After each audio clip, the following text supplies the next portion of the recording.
sirloin take back for a bonus episode.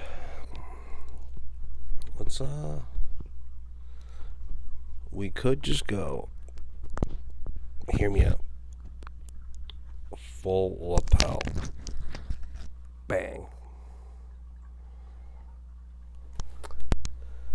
And if we really want to get creative, we can hold the microphone as an aesthetic. Audio through here.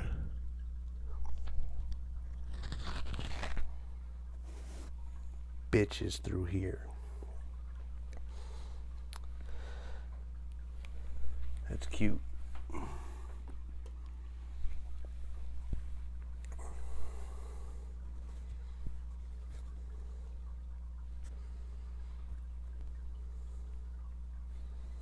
We got mics everywhere.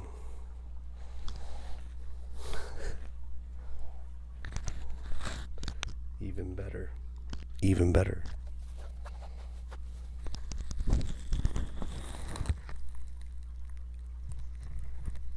Oh, yeah. Okay. So, one thing that's more difficult than the Red Sox trying to acquire free agents is me trying to read.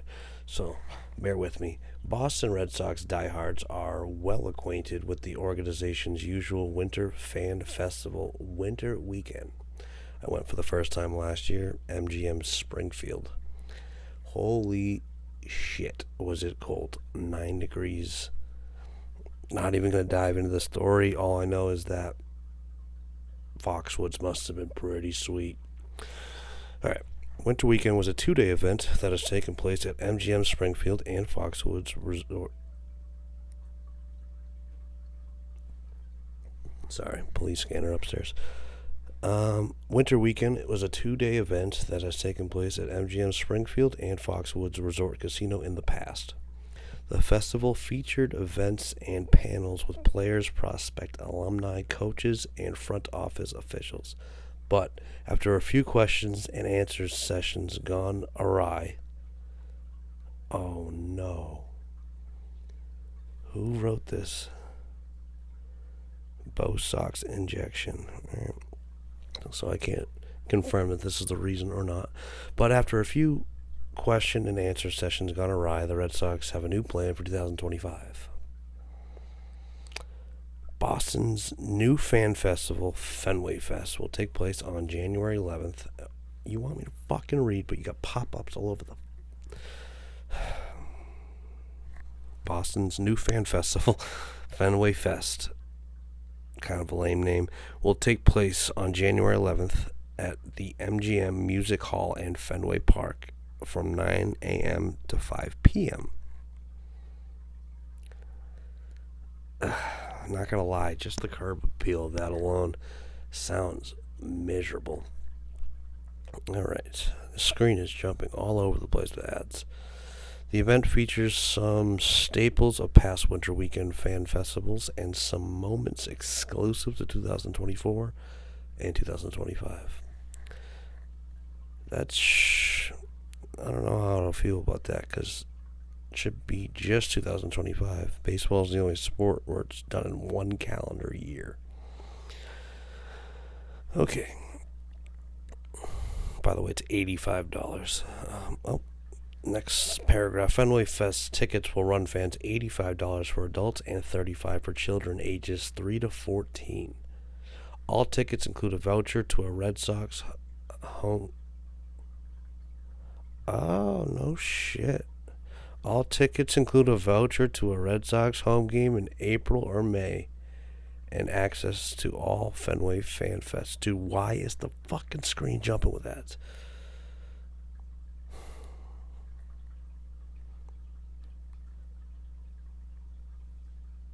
All tickets include a voucher to a Red Sox home game in April or May and access to all Fenway Fest events on January 11th. So, you're buying a ticket to the game as well. That's neat. The Fan Fest portion of the proceedings will occur at Fenway Park. Alright. I want you guys to see how much the screen is jumping around. Just trying to fucking read it. So we're going to read this together.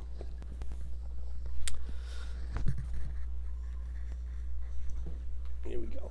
You guys can see it. I know you can. So we're here.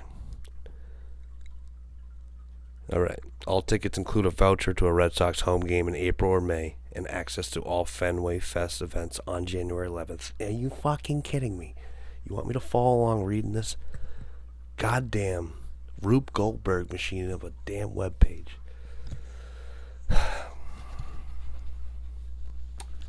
digress. Once again, I'll start this paragraph over.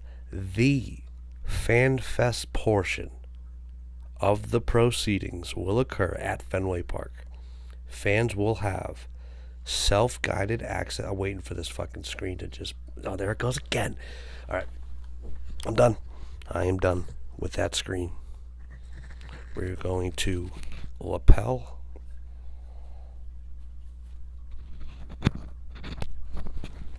Hands are free.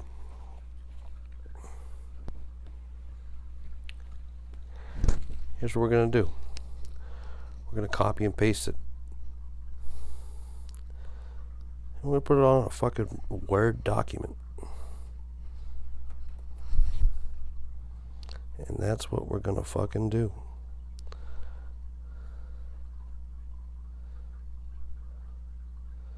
If you think I'm lying, I'm literally... Boom.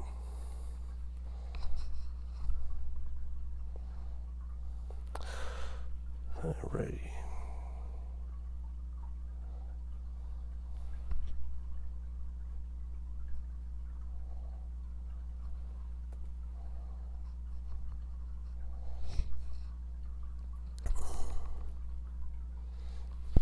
So I put the remaining article into a Microsoft Word document with no fucking ads.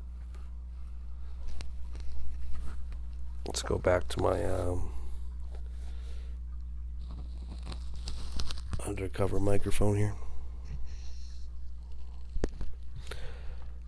From the top.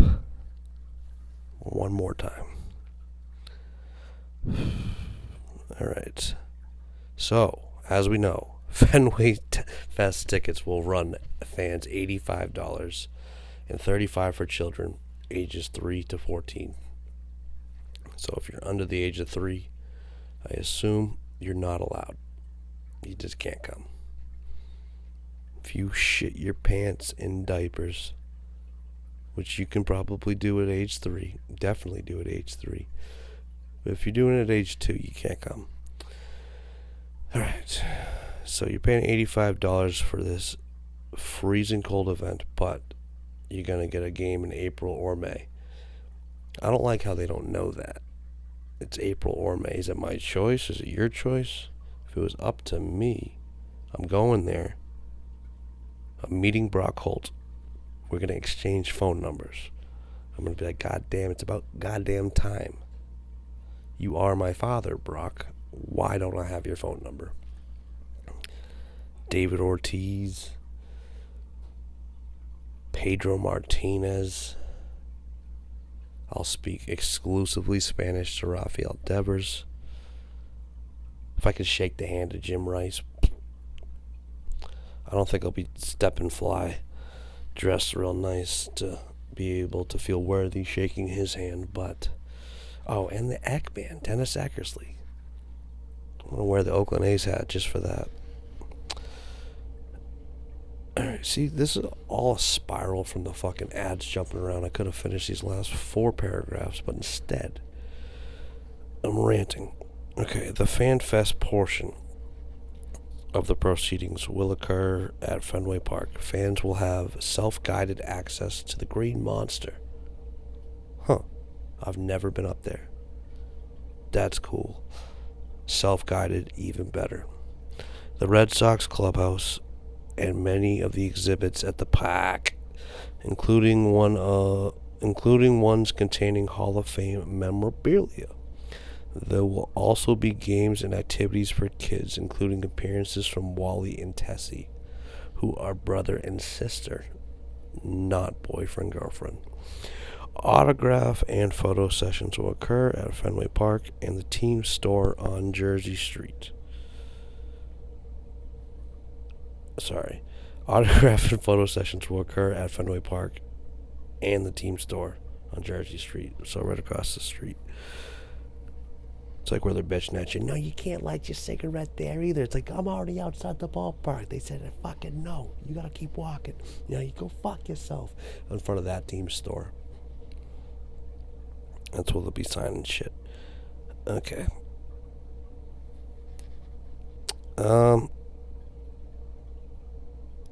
Tickets grant access to one of the sessions with a few players each, and attendees must pre-register for autograph and photo sessions before the event. Plenty of Red Sox fan favorites will be at Fenway Fest, including Rafael Carita Devers, Tristan Casas, Julio Abreu, and new acquisitions, Garrett Crochet and Walker Buehler. That is dope. I fucking love Walker Buehler. Always have. And Garrett Crochet. Piggy. Among many others. Among plenty of others.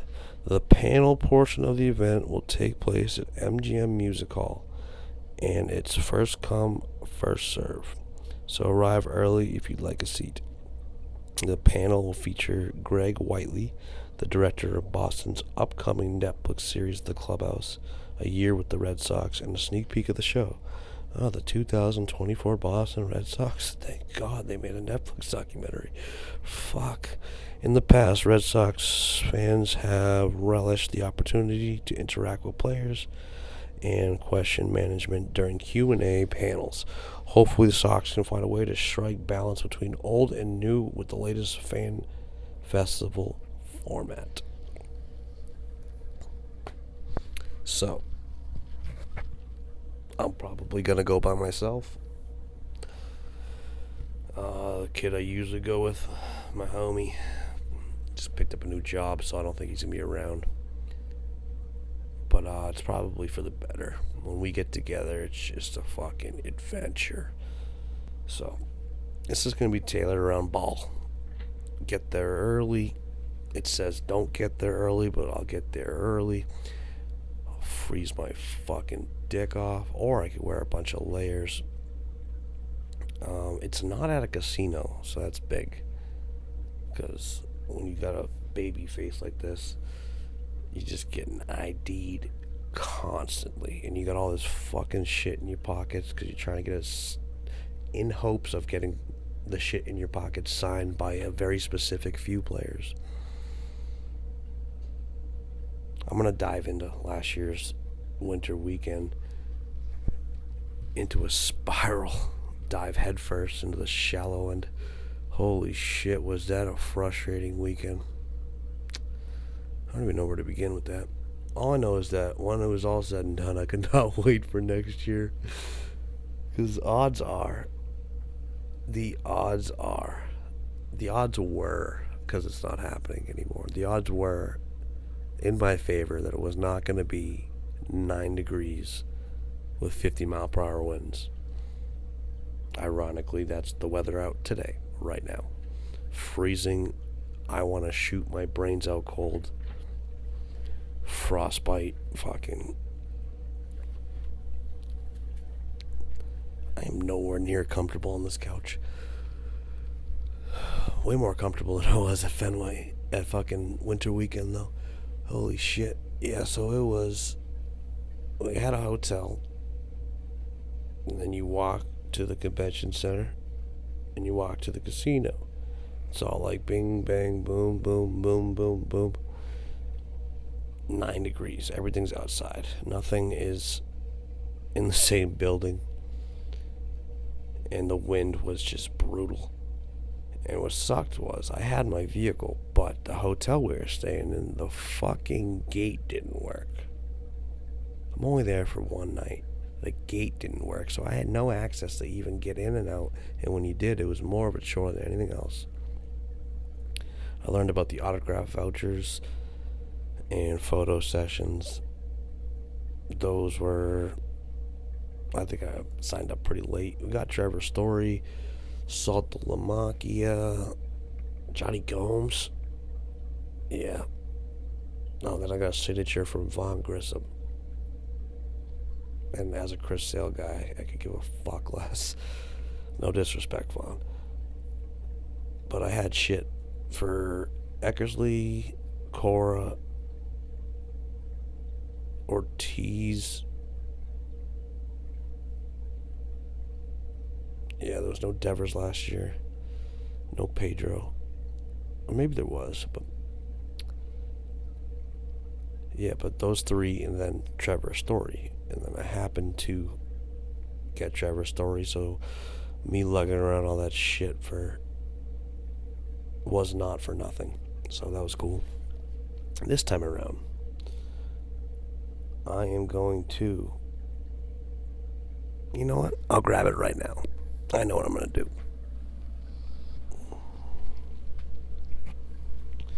See if I can park this thing right here. Take this microphone.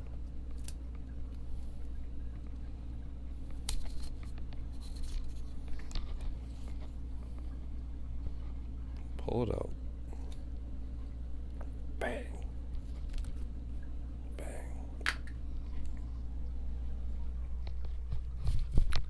Oh, shit.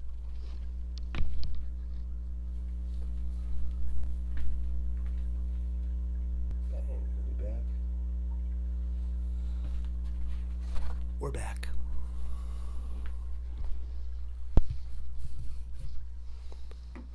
Alright, so I'm going to rock the hat. Hopefully I can see the Eck.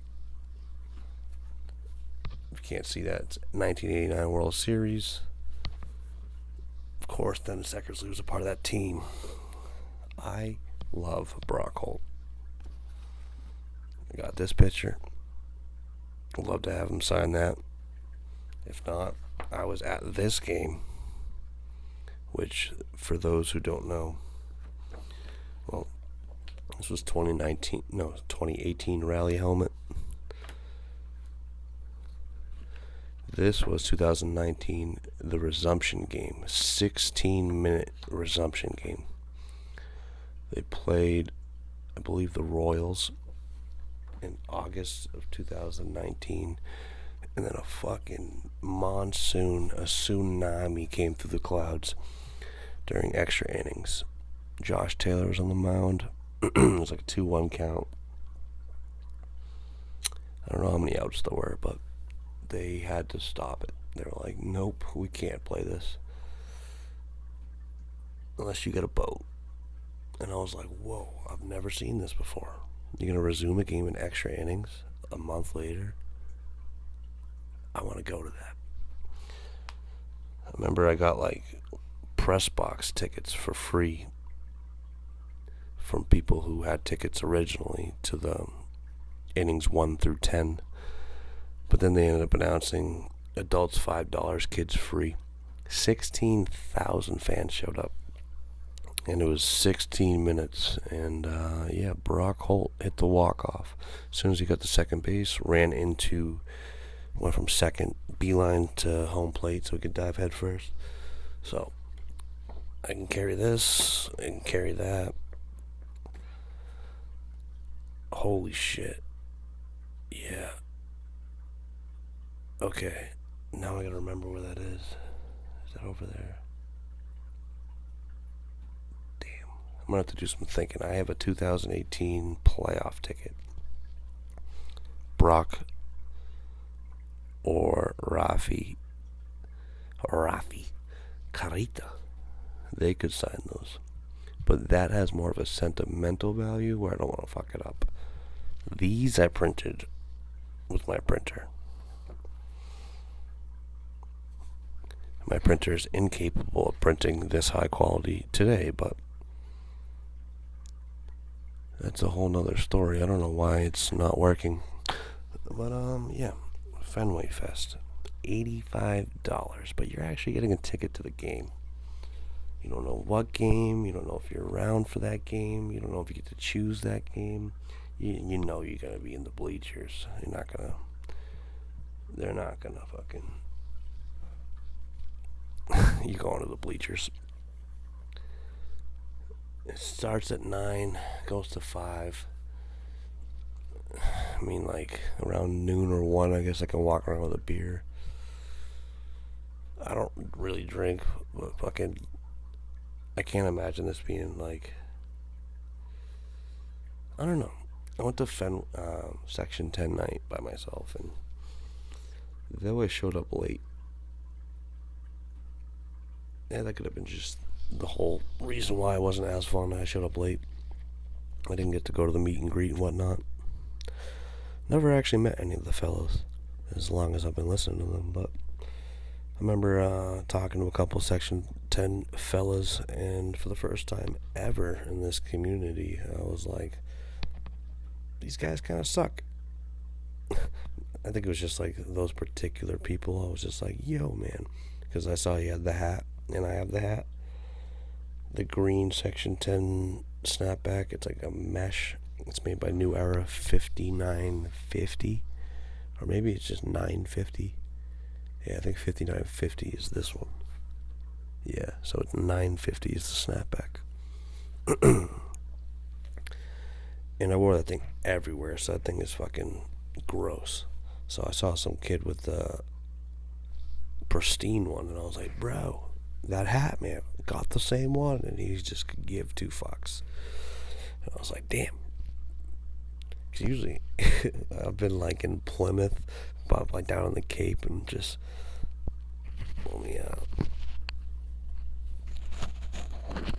yeah, I've been like in Plymouth, and just I ride BMX and shit, be like on my bike with my crew, whatever, and just yo, but what up, and be fucking, I'm like, oh shit, in the building. I've been on an airplane before, and be like, yo, just a few weeks ago in Tampa Bay, I was caught on a bird scooter.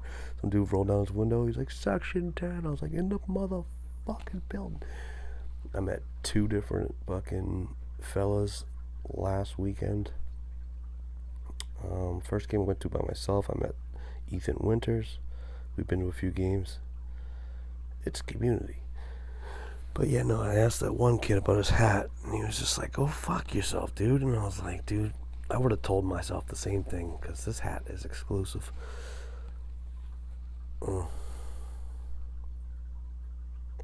Yep. Second sirloin take of the day, though.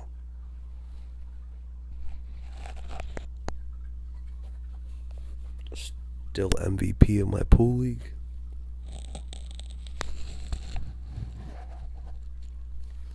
I'm going to balance this on my nose for you guys.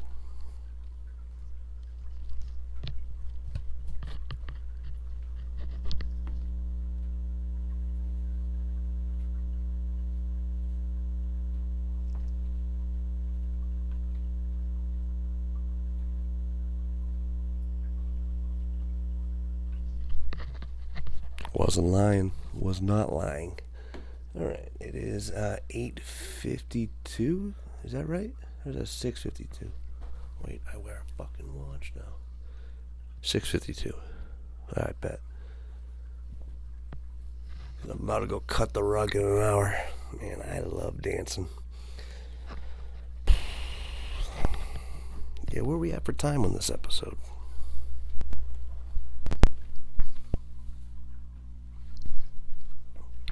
"23 minutes.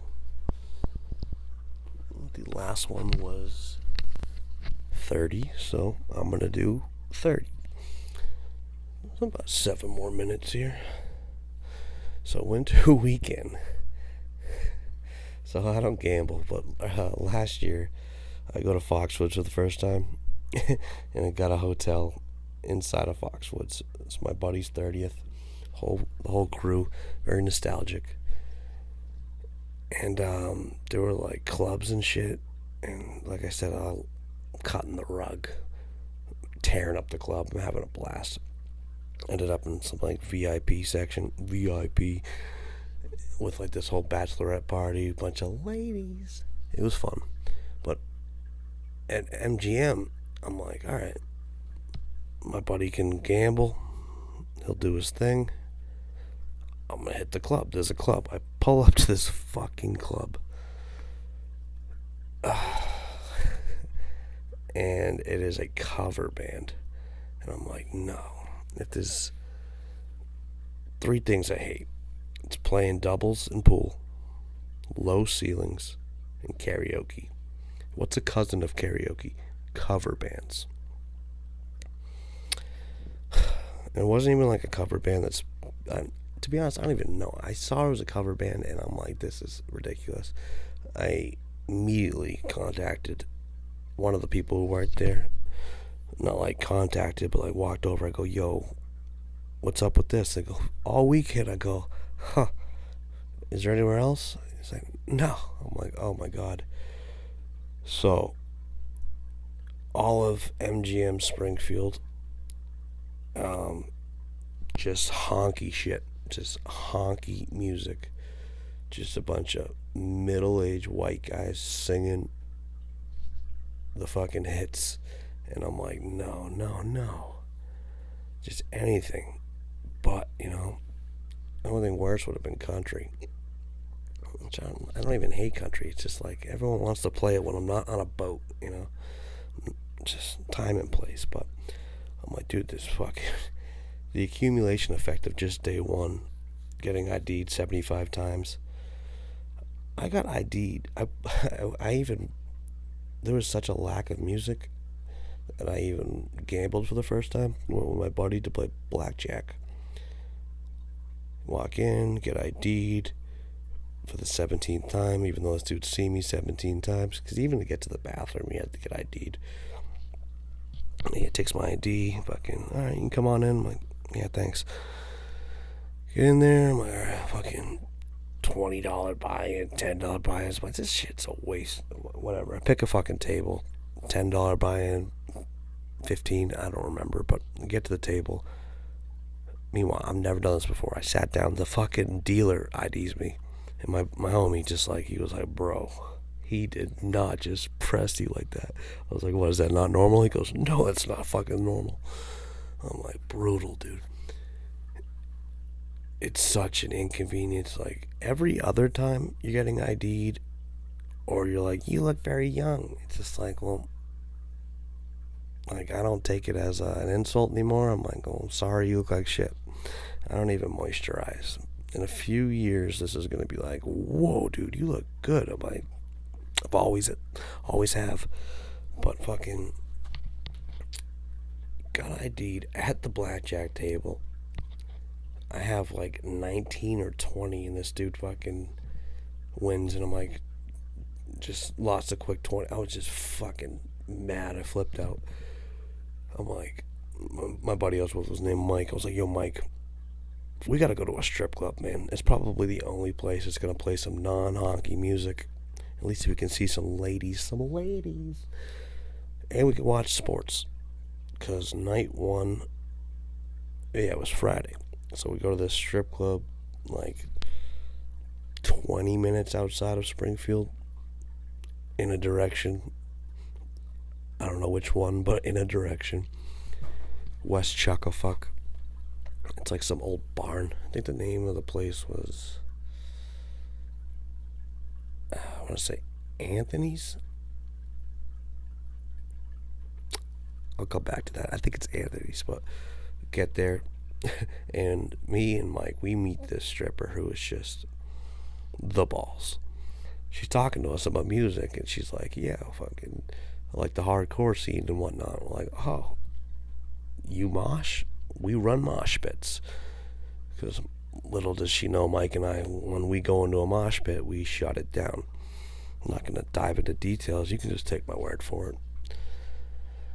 So, her and Mike are bonding over all these fucking shitty musicians. I walk to the bathroom, walking around the corner. This chick comes over and gives me a fucking shoulder, almost drops me like it was Ed Reed just waiting. And I thought it was the funniest thing. It's like a mosh pit thing, someone's not looking, it's bang, hit him with that. I was like, oh my God, I'm in love with this chick. So, whatever, the night happens. We didn't spend $1 either, no, not one dance. This chick is literally losing money, denying dances of other people just to hang out with us. It was like, this chick was the homie. And I'm dancing, fucking Shazamming music, fucking just having fun. And that was that. Then the next day, like, it's 9 degrees, we're freezing our ass off, I'm getting ID'd, waiting for signatures. It's day 2 of winter weekend, and fucking the whole day, where Mike and I are just like, dude, I can't wait to go see her later and tell her all about it, because we knew she was working the next day. This stripper didn't know where she was either, so she was a very interesting individual. But we're like, dude, we can't wait to see her. Then the UFC fights were on. UFC 297, Sean Strickland versus Dricus du Plessis. I'm stoked about that, and I knew that was going to be the only place I could watch the fights peacefully. I'm gonna watch the fights there on my phone, and then drive back to the hotel for the main event. Tip the waitress, don't pay the dances. That's the mantra. We've done it before in New York. Just wherever we go, we tend to do what we want. But fucking, as soon as we get there, like, there's no seats like at the bar, so I sit down at like one of the like the stages, which this place is not like your average strip club you're thinking of in your head. So I sit down. All of a sudden, this one stripper, dancer, entertainer. We'll call this my phone. Goes like, ledge, put your drink here. It doesn't look good at all. Pause. Ledge, you put your drink here. Up, stage. So she's like here. My phone's here. Behind me is like 35 TVs playing every game but the fights, which is fine. I came prepared. This chick comes immediately over without saying hi and just fucking pushes my phone down. I go, bitch, what are you doing? She's like, you're not giving me attention. I'm like, you could have. I just lost my mind. Like, I'm not one to disrespect women or men. Don't disrespect me. Then she ended up revealing her hand, and she was shit-faced the whole nine. I'm just like, get me away from this chick. So, watching the prelims around the corner, after a seat opens up, our friend comes finally. We're like, yes, stripper whose name I forget right now. But she comes around the corner. We're like, dude, we gotta tell you about our day. And she's like, yo. And yeah, we watched the fights. And then on the way back, I watched Strickland versus du Plessis. It was a banger. Yeah, it was a bender.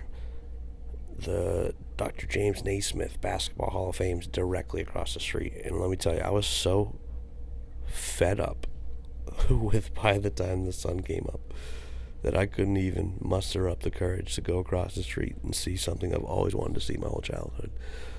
But the next day I was calling Mike. Like, I drop off Mike. I'm like, I don't even want to fucking see you. Get out of my face. Usually after we chill, after a good weekend, it's just like, I want nothing to do with you. But then the next day, it's like, dude, I can't wait for next year. And now next year's this weekend, and I'm going by myself. So, I think that was 7 minutes. Sirloin take is back. So, peep the hairline, no glasses. Let's go.